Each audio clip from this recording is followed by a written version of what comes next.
On your mark. Hey there, Jim Lock 23 here. I am here with William Britton of Gray Fox Ranch and Gray Fox Gunsmithing, and we're going to do a breakdown of the SIG 716 DMR Gen 1 and Gen 2. Do a little gun talk and just kind of compare and contrast the two and help you if you're looking to purchase one of these, kind of discern which is which and what features each one has, because that's something I didn't have when I was trying to decide which of these to get. As a quick forenote, I think, if you're going to ask me, who I have owned this gun for, gosh, at least 8 years, probably closer to 10, go with the Gen 2. Just for the simple reason that quad rail is very 2004. 2004. It's very war in Iraq. Yes, it's very war in Iraq. In seriousness, it's much heavier. This is, I believe, 3 to 4 pounds heavier than the Gen 2 is. And it's just about impossible to find certain parts for this gun, except from directly from factory, and they're very expensive. I think this is discontinued. Yeah, well, that's because they Gen 1 or Gen 2, they don't typically continue on a Gen 1 after they've got a Gen 2. But yeah, this rail, I was thinking about milling it all down, but I wanted to buy a second one, just to make sure that just if I cut it off. Well, yeah, I was gonna take my end mill and just take off the. And that would basically leave you with this smooth-sided oval. It's actually kind of an oval shape, which I really like. But there's a few problems with it. For one, replacement rail for this costs, I can't remember, it was somewhere between $400 and $600 for the Forearm. And if this goes for both of them, they are monolithic rails. So if you jack up your front end, you're messing up your actual rail. So the upper receiver is bonded to the Forearm. The Forearm actually has a piece that goes all the way back to give a 20 MOA rise for super long distance shooting. That's what a DMR is. It's a dedicated marksman rifle. This gun I designed and built with William's help for 1,000-yard target shooting purposes, and it is successful in that. It's also going to be my deer gun. Have you taken deer with this? Yes, I have. How many? 2, I think. Humane? Easy, just done? Well, it's a 308, so it's. So that, yes. Taking deer humanely has more to do with a little bit of the cartridge you're shooting, and more to do with the skill of the shooter. So, I mean, what I recommend... So I should have a bigger caliber than 308? Yes, you should have a 50? They sell cannons out there. They're about 40 to 60 millimeters. You should probably look into those.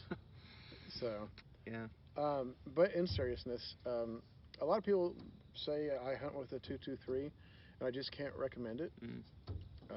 My general recommendation for minimum size caliber for a deer is about 243. These days 6.5 is all over the place. Highly recommended.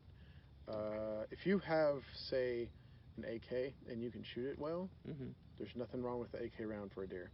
Yep, 7.62 by 39 for sure. Typically, I recommend a 308 to people because you're talking a nice heavy bullet, deep penetration, a lot of bullet weight options because you're talking everywhere from 130, I believe, all the way up to 200, 220. Some big old heavy bullets. So we both use 178s. Yes, the caliber, or the particular round that we use in our bullets, or in the guns rather, the store off the shelf Precision Hunter. It's going to be the Hornady Precision Hunter. Exactly, and they shoot the ELDX 178 grains. So and that does the trick. It does the trick. It does the trick. I've shot quite a few deer with the ELDX, and I can say that headshots look like a canoe, and neck shots look like a canoe? What? Headshots look like a canoe. I don't know what to tell you. I don't understand that, but... You shoot them in the top of the head, it splits open, and their head falls in half, and it Lord. looks like a canoe. And it's instant. They don't know what hits them. It's instant death. Yes. And that's the purpose. I can't recommend that everybody headshot a deer, because you have to wait for the right moment. You have to understand how to... There's a lot that goes into it. But I can tell you the shooting I've done with my 308s. Granted, I usually bring out my sniper rifle that I built when I go deer hunting, just because I have a preference. I really like that gun. But this one gets the job done, because we're talking, on a good day, I can shoot pretty easily half him away with it. He said that he's taken his out to 1,000 yards multiple times. Yep. So that really speaks to the accuracy that these things can really do. And if you screw up your shot, what's really nice about these is you have a very quick follow-up shot. Very quick follow-up, and 19 more behind it. Yes. Or 20 more if you're 20 plus 1. So, yeah. you know, with the right, I have an APA brake on this one, so it basically doesn't kick at all. No kick. Very loud, but no kick. It's extremely loud. Speaking of the brake, I'm sorry, go ahead. Yes. Follow-up shots, brakes. Follow-up shots, brakes. Before you take your gun hunting, know what you want to do with it, and have it set up so you want to know what it does and what you want to do with it. I put the brake on there specifically because I want as quick a follow-up shots as I can, and that's what the brake does for me. Because you don't want an animal to suffer needlessly. No. That's what's great about a semi-auto is if you need a second shot, shaky hands, doesn't matter. You place your weapon on target, and you squeeze the trigger again, and you get your second shot. There's no bolt to manipulate. There's nothing manual happening. The gun does the work for you. You focus on placing the shot and executing it properly. Quick and humane termination of the animal. So I think we're getting off on a tangent here. We are. But I am using this for deer hunting this year. Yeah. So this is all good. You know, we're going to be talking about that anyways. Right. Let's talk about the features of the gun. So I can tell you, like, what pieces are on it and versus. Let me tell you how it came. Yeah. And what I changed. So the way it originally came, these don't come with scopes. I tend to recommend to people they go buy Vortex Vipers. The Vortex Vipers are a great mid-range scope, and they range from about 650 to 1,300 MSRPs. And which one do you have? What's the this numbers is on it? the 6 to 24? I don't. Let's see here. This is a 4 to 20. It's something. 4 to 25, I believe. 4 to 25? Oh, nope, 4 to 16. 4 to 16. So this is actually one of their Gen 1 scopes. They don't make the scope anymore. Yeah. So this is a Viper PST original, essentially. Nice, and this, if I remember properly, we got you a PST Gen 2 5 to 25. Is 5 that to 25 first focal plane, 50 millimeter objective. Right, and that's an excellent scope. This scope is really good if you want a 4 to 18. I prefer a longer capability, but like I said, this is what they had, and I don't regret buying it. But it's 16 power is great. It's a good scope. At 1,000 yards, I'll dial mine to 20 or 25. 20 is really kind of the sweet spot for that scope. For me, it depends what I'm doing. If I'm trying to just drill holes and make as tight a group, I dial it all the way up, and I put the line exactly where I want it to be every single time, and I take my sweet time with the trigger. But we're getting off topic again. Topic. What's our topic? These compare and contrast these guns. So as I Which was mentioning, philosophy of use counts. Right. Well, as I mentioned, the scopes don't come with it, and neither do the mounts. What is that mount? It's a Vortex low profile mount. Mine's an Aero Precision. So Aero Precision, great company, by the way. I like them a lot. So they make Vortex, Aero. Yeah, Vortex, Aero, companies. very pro veteran, very pro veteran. So. How about start me up front? Tell me this gun. Well, came I with... just wanted to cover the scope. Yeah. So everybody knows this isn't it's not a HK 762. It doesn't come with a scope. So this one originally came with the bird cage, your standard AR bird cage. I clearly changed it out. This is a APA Fat Bastard Gen 2. Fat Bastard. Yeah, Fat Bastard. The Gen 1s are designed to be turned down to fit the barrel. So they work really good on newly made. Like your... Exactly. Yeah. That's on that one. I custom did that one for it. On the bolt action. Yeah, on my M40 that we need replica. to do a video of. But this one is a Gen 2, which means it's got this locking lug in the back. And you can just wrench it on and off real easy. Yeah, it's really easy. It did come with a bipod. I don't know if the Gen 2 did or not. Nope. Okay. The Gen 1 did come with a bipod. Obviously, you're not going to get it from the factory now, so I can't tell you what it'll come with. But it did originally come with this Harris bipod. And that's a Harris. Yes. Which is not a cheap bipod. $200 bipod? I'm not sure. I had never looked it up. Generally, they're over $100 products. They're very good. Yeah. It came with... It did come with Magpul magazine, and I don't remember if it came with 1 or 2. It's been, like I said, it's been almost a decade, so it's been a little while. It came with this rail. There are no replacement rails. I have never found a second rail for this thing. So what you're going to be using if you buy the Gen 1 for this will be this rail. Another problem with actually cutting it down is that the mounting screws are actually, or the securing screws, the clamshell screws, are actually right here on the sides of it. So if you undid that, it would come apart. Exactly. And then there are screws on the underside inside the receiver that you have to take out. I haven't ever delved in that deep, so it's just never been an issue for me. It does have a ambidextrous mag release, but it does not have an ambi bolt catch. Yep. Yeah, mine doesn't either. Safety came as ambi? Yeah, no, this one, the safety came as a single left side only, so obviously a right-handed safety. Mine is a quite high quality ambidextrous safety. And this one originally came with a Geisley SSA 4.5 pound trigger. Now, you can't tell from the camera or from me messing with it, but I have actually swapped this one out to an SSAE, which is a 3.5 pound trigger. So it's a lighter, crisper. Exactly. It did come with this stock, which is a adjustable length Magpul. I'm not sure which one. I'm sure it says on the side somewhere. It's got a nice little compartment on the side there. Yes, it does. I've never used it, so. There's nothing in there?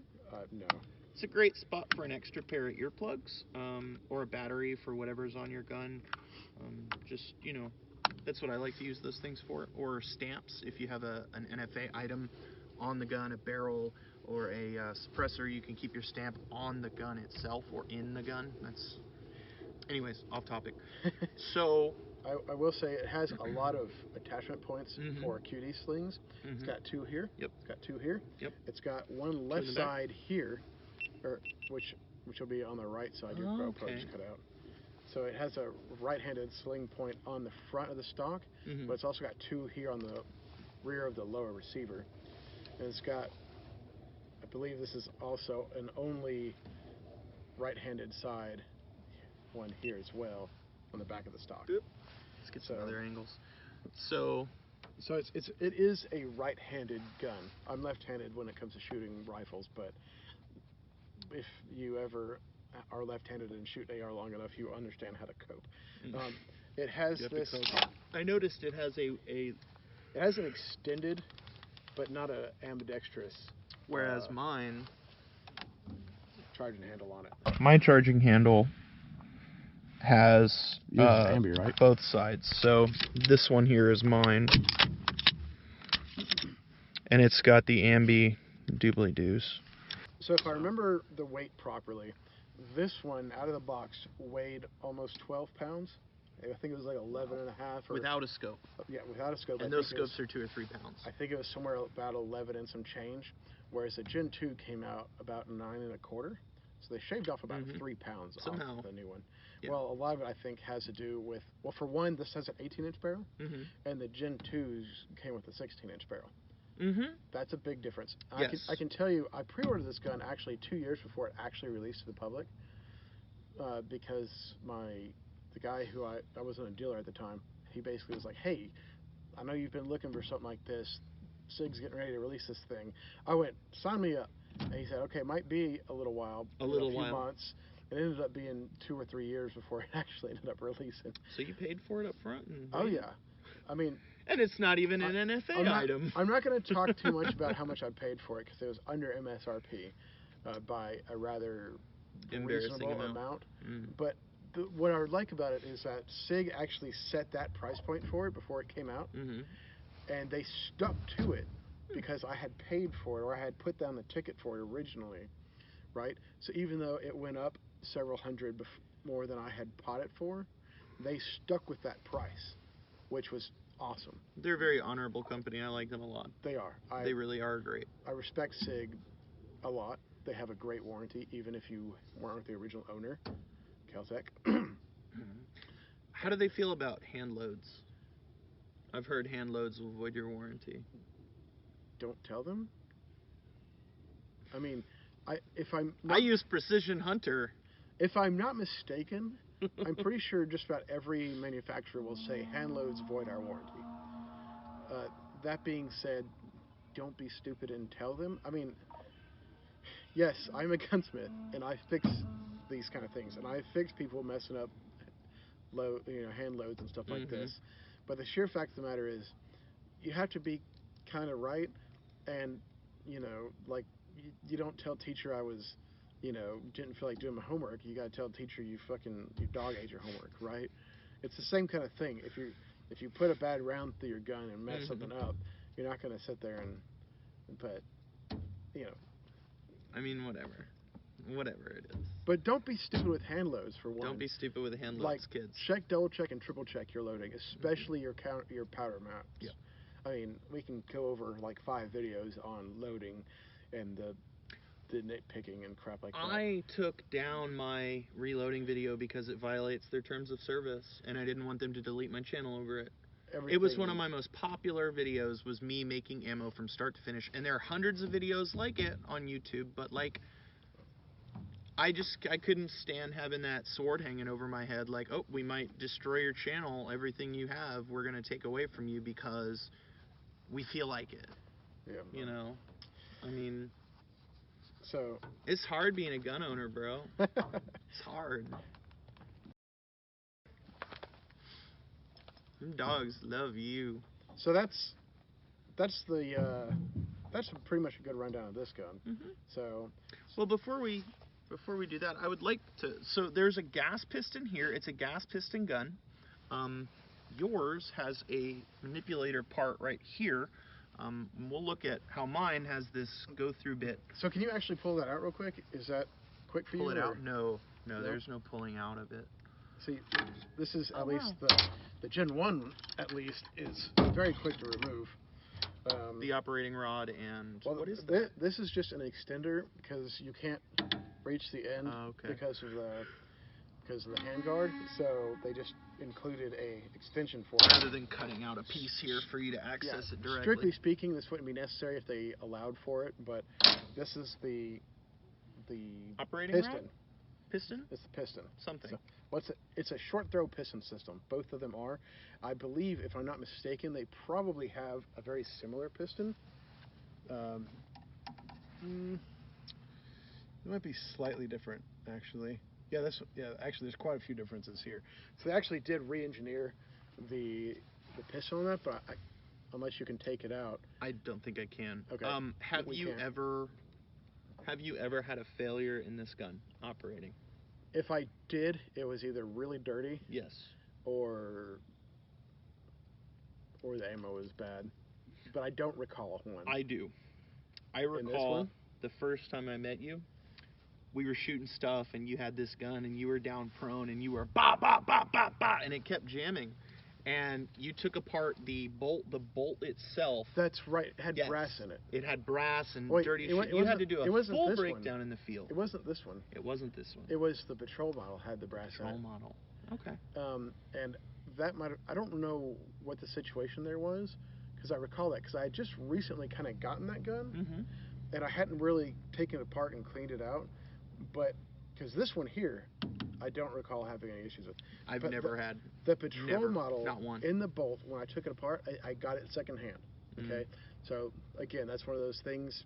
If you can when you get into secondhand, if you're comfortable taking an AR bolt apart, take it apart and look in it, because weird crap happens. I didn't have the luxury of looking at it at the time, and when I got it to the house, it functioned sometimes, but it wasn't doing great, and I just didn't have time to fuss with it. And then that's when we started having problems with it out in the field, was because all that brass shavings got gunked up in it. So it wasn't a DMR, but it was a SIG 716. It was the 716, but it was the patrol model of it, which is a much lighter version with a much lighter handguard, and but it has the same operating system. Yes, it has a piston that's a lot shorter. Like it just. Oh, okay, I see. So there is some differences. I mean, the piston itself, I believe, is the same. Okay. But the actual doohickey on the end is not necessary because it's got a cutout up here. So. Okay. So. What else is there? And the Patrol actually has a different handguard up front. Like it doesn't have a monolithic rail. It has that carbon fiber crap. It does because it came from the front end actually came from Lancer.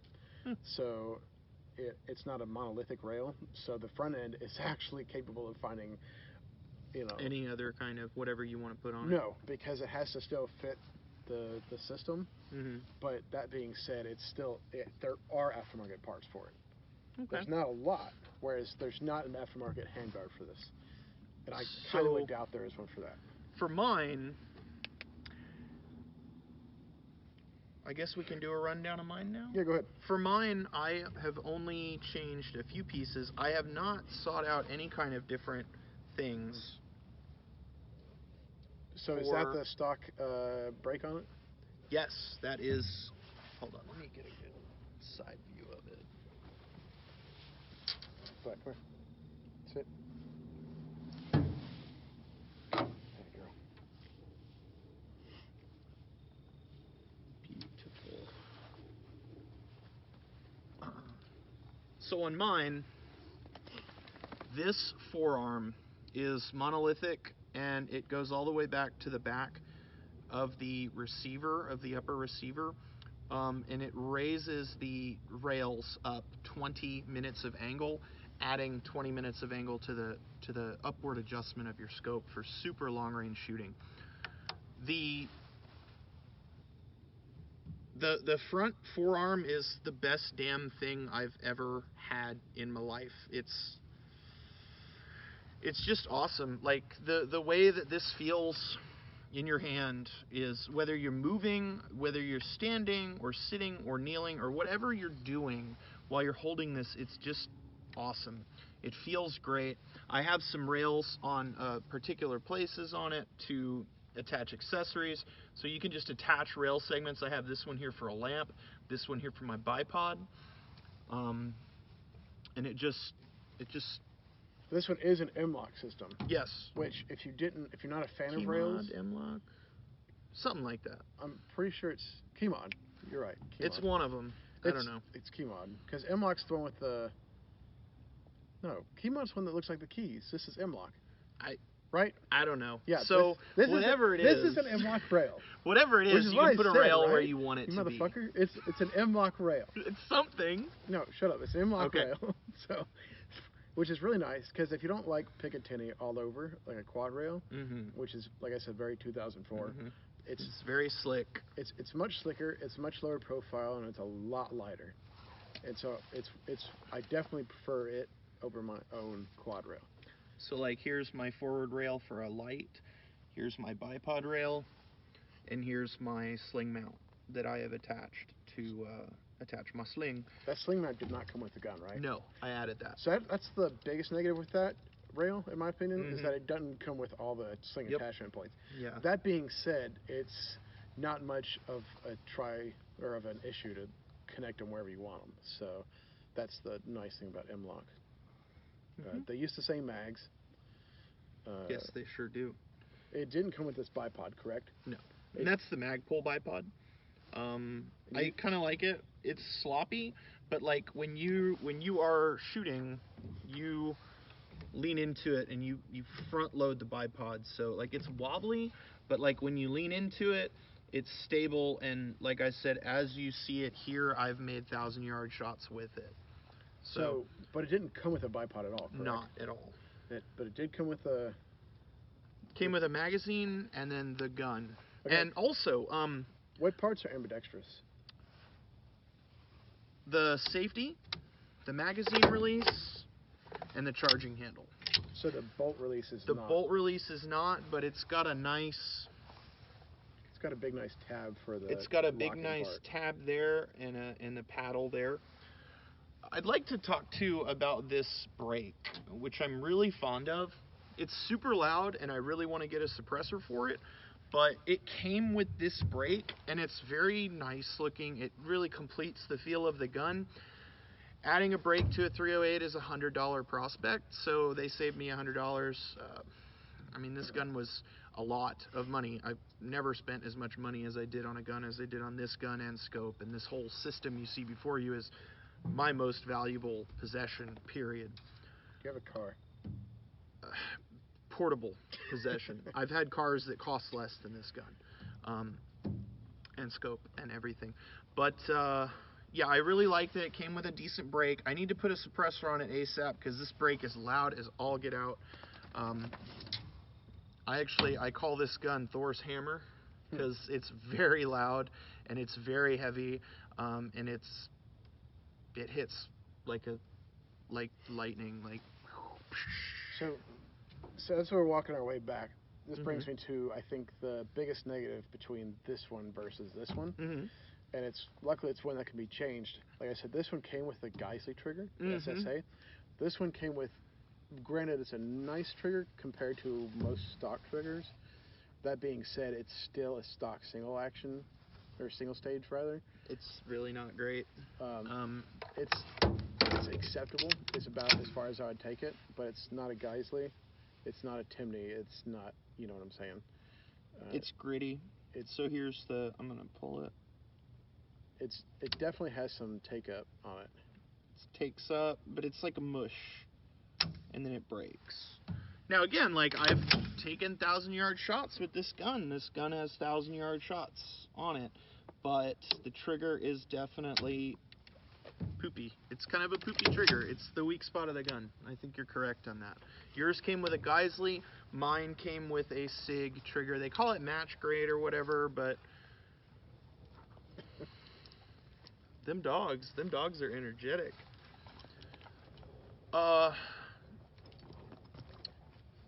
So the trigger on this is not super.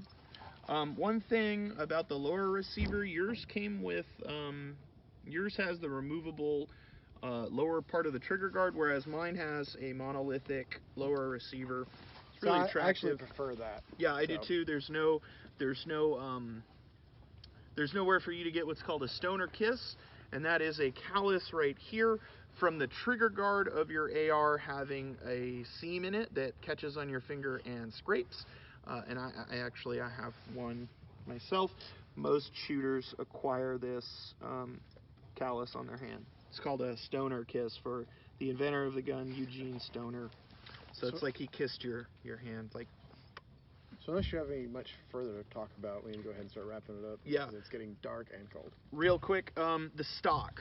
This gun came with a stock that I do not like, so I changed it out for my AR-15. This used to be on my AR-15. I forget. I'll add a picture, but it's the plain triangular one with the gap here. It's really nice, and I like it.